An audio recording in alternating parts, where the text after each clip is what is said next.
ಎಲ್ರಿಗೂ ನಮಸ್ಕಾರ. ಷಡ್ಯಂತ್ರ, ಷಡ್ಯಂತ್ರ, ಷಡ್ಯಂತ್ರ. ನಮ್ಮ ಗಿರೀಶ್ ಮಠಣ್ಣ ಅವರು ಏನತ್ತಾಗಿ ಷಡ್ಯಂತ್ರ ಅನ್ನೋದೇ ಒಂದು ದೊಡ್ಡ ಷಡ್ಯಂತ್ರ. ನಾವು ಯಾವ ಷಡ್ಯಂತ್ರ ಮಾಡ್ಲಿಲ್ಲ. ನಮ್ಗಿಂತವ್ರು ಹೇಳಿದ್ರು ಹಿಂಗೆ ಆಗಿದೆ, ಈ ರೀತಿ ಆಗಿದೆ, ಇಂಥವ್ರಿಂದನೇ ಹಿಂಗ್ ಆಗ್ಬಿಟ್ಟಿದೆ ಅಂತ ಹೇಳಿ ಸಾವಿರಾರು ವಿಡಿಯೋಗಳನ್ನ ಮಾಡಾಕಿದ್ದಾಯ್ತು. 7 ಗಂಟೆ ಆದ್ರೆ ಸಾಕು ಸಂಜೆ ಹೊತ್ತು ಬಂದು ಲೈವ್ ಮಾಡಿದ್ದು ಆಯ್ತು. ಆದ್ರೆ ಈಗ ಈ ಬುರುಡೆ ಟೀಮ್ ಅನ್ನೋದೇನಿದೆಯಲ್ಲ, ಇದು ಛಿದ್ರ ಆಗ AC Stella assistant commissioner Stella ಅವರು ಮಹೇಶ್ ಶೆಟ್ಟಿ ತಿಮ್ರೋಡಿನ 1 ವರ್ಷಗಳ ಕಾಲ ದಕ್ಷಿಣ ಕನ್ನಡ ಜಿಲ್ಲೆಯಿಂದ ಗಡೀಪಾರ್ನ ಮಾಡಿದ್ದಾರೆ. ನೀವು ಕೇಳ್ಬೋದು ಮಹೇಶ್ ಶೆಟ್ಟಿ ತಿಮ್ರೋಡಿನ ಏನಕ್ಕೆ ಗಡೀಪಾರ್ ಮಾಡಿದ್ದು ಅಂತೇಳಿ. ಮಹೇಶ್ ಶೆಟ್ಟಿ ತಿಮ್ರೋಡಿಯ ಮೇಲೆ ಇರುವಂತಹದ್ದು 32 ಕೇಸ್ಗಳು. 32 ಕೇಸ್ಗಳು ಮಹೇಶ್ ಶೆಟ್ಟಿ ತಿಮ್ಮರೋಡಿಯ ಮೇಲೆ ಇರುವಂತಹದ್ದು. ಆ ಕಾರಣದಿಂದಾಗಿ ಎಸಿ ಸ್ಟೆಲ್ಲಾ ಅವರು ಮಹೇಶ್ ಶೆಟ್ಟಿ ತಿಮ್ಮರೋಡಿಯನ್ನ 1 ವರ್ಷಗಳ ಕಾಲ ದಕ್ಷಿಣ ಕನ್ನಡ ಜಿಲ್ಲೆಯಿಂದ ಗಡೀಪಾರನ್ನ ಮಾಡಿದ್ದಾರೆ. ಇದಾದ್ಮೇಲೆ ಮೊನ್ನೆ ಗಿರೀಶ್ ಮೆಟ್ಟಣ್ಣ ಅವರು ಒಂದು ವಿಡಿಯೋದಲ್ಲಿ ಹೇಳ್ತಾರೆ, ಮಹೇಶ್ ಶೆಟ್ಟಿ ತಿಮ್ಮರೋಡಿ ಅವ್ರ ಮೇಲೆ ಷಡ್ಯಂತ್ರ ಮಾಡಲಾಗಿದೆ. ಅವರ ಮನೆಯಲ್ಲಿರೋದು ಕಳೆ ಕೀಳುವಂತಹ ಮಚ್ಚುಗಳು. ಸ್ವತಃ ಮಹೇಶ್ ಶೆಟ್ಟಿ ಅವರೇ ಕಳೆ ಕೀಳ್ತಾರೆ, ಆದ್ರಿಂದಾಗಿ ಅವ್ರು ಮಾಡ್ಕೊಂಡಿರುವಂತಹ ಮಚ್ಚುಗಳು. ಹಾಗೆ ಕೋತಿಯನ್ನ ಓಡಿಸ್ಲಿಕ್ಕೆ ಇರುವಂತಹ ಒಂದು ಸಣ್ಣ ಗನ್ನು ಅಂತ ಹೇಳಿ. ಅಲ್ಲ ಕಣ ಗಿರೀಶಣ್ಣ, ಹೆಂಗೋ ಸಿಕ್ತು ನಿನಗೆ ಪೊಲೀಸ್ ಕೆಲ್ಸ? ತಲೆಯಲ್ಲಿ ಸಾಮಾನ್ ಇಲ್ವೇನ?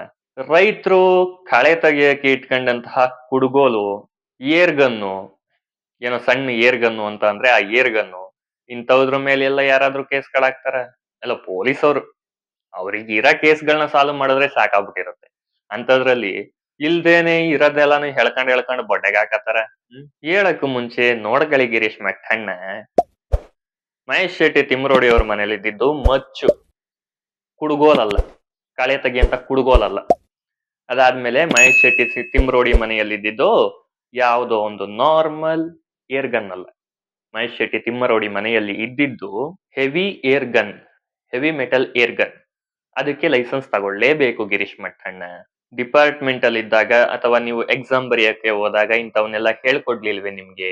ಇದಾದ್ಮೇಲೆ ಪಾಪ ಎಲ್ಲೋ ಈ ರೋಡಲ್ಲಿ ದುಡ್ಕೊಂಡಿದ್ದ ಚಿನ್ನಯ್ಯ, ಅಲ್ಲಿಂದ ಪಾಪ ಉಜ್ರೆಗ್ ಬಂದು ಅಲ್ಲಿ ಕೆಲಸ ಮಾಡ್ಕೊಂಡು ದುಡ್ಕೊಂಡು ತಾನು ತನ್ನ ಹೆಂಡತಿ ತನ್ನ ಮಕ್ಕಳು ಅನ್ಕೊಂಡಿದ್ದ ಅಂತ ಚಿನ್ನಯ್ಯನ್ನ ಕರ್ಕೊಂಡು ಬಂದು ಇವತ್ತು ಇವ್ರುಗಳು ತಪ್ಪಿಸ್ಕೊಳಕ್ಕೋಸ್ಕರ ಚಿನ್ನಯ್ಯನಿಗೆ ಗೊತ್ತಾಗದಂತೆ ಮಾಡ್ಕೊಂಡಂತಹ ವಿಡಿಯೋಗಳನ್ನ ಬಿಟ್ಕೊಂಡು ಚಿನ್ನಯ್ಯನ ಮೇಲೆ ಎಲ್ಲಾನು ತಳ್ಳಿ ಬಿಟ್ಬಿಡಂತ ಕೆಲಸ ಮಾಡ್ತಾ ಇದೀರಲ್ಲ ಬುರುಡೆ ಗ್ಯಾಂಗ್. ಮಹೇಶ್ ಶೆಟ್ಟಿ ತಿಮ್ಮರೋಡಿ, ಗಿರೀಶ್ ಮಟ್ಟಣ್ಣ, ಜಯಂತ್ ಟಿ, ವಿಠ್ಠಲ್ ಗೌಡ, ದಿನೇಶ್ ಗಾಣಿಗ, ನೀವುಗಳೆಲ್ಲ ಇದು ಮಾಡ್ತಾ ಇದೀರಲ್ಲ, ನಿಮ್ಗಳಿಗೆ ಸ್ವಲ್ಪನಾದ್ರೂ ಮನಸ್ಸಾಕ್ಷಿ ಇದೆಯಾ? ಮನಸ್ಸಾಕ್ಷಿ ಅನ್ನೋಂಥದ್ದು ನಿಮ್ಗಳ ಹತ್ರ ಇರುವಂತದ್ದು ಚಾನ್ಸ್ ಇಲ್ಲ. ಇದ್ದಿದ್ರೆ ಯಾವಾಗ್ಲೂ ಸೌಜನ್ಯಾಗ ನ್ಯಾಯ ಸಿಕ್ಕಿರ್ತಿತ್ತು. ಮಹೇಶ್ ಶೆಟ್ಟಿ ತಿಮ್ಮರೋಡಿ 32 ಕೇಸು, ಈಗ ಯಾರಿಗೂ ಕಾಣಿಸ್ಲಿಲ್ವಾ?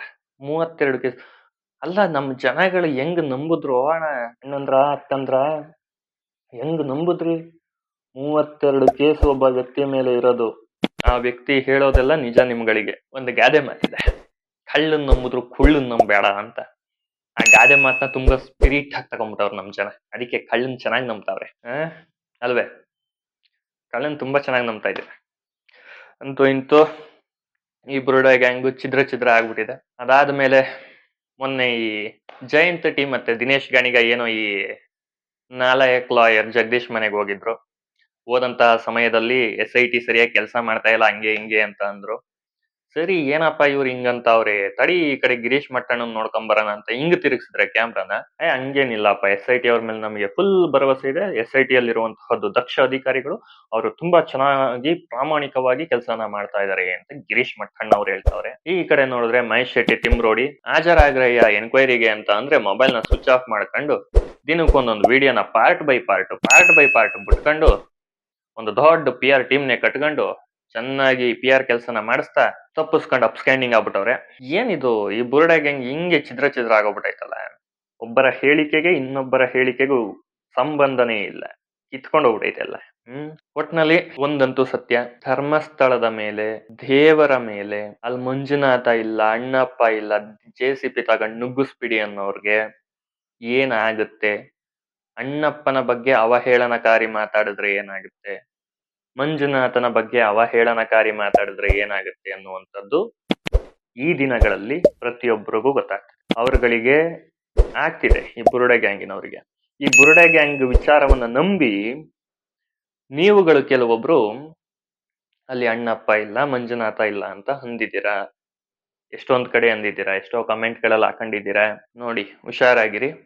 ಆದ್ರೆ ಧರ್ಮಸ್ಥಳಕ್ಕೆ ಭೇಟಿ ಕೊಟ್ಟು ಅಣ್ಣಪ್ಪನ ಹತ್ತಿರ ಹಾಗೂ ಮಂಜುನಾಥನ ಹತ್ತಿರ ಕ್ಷಮೆ ಕೇಳ್ಬಿಡಿ. ನಿಮ್ಮ ಮನೆ ಒಳ್ಳೇದಕ್ಕೆ ಹೇಳ್ತಾ ಇರೋದು ಇದನ್ನ. ಅಟ್ಲೀಸ್ಟ್ ಇವಾಗಾದ್ರೂ ಮಾಡಿ. ನಮಸ್ತೆ.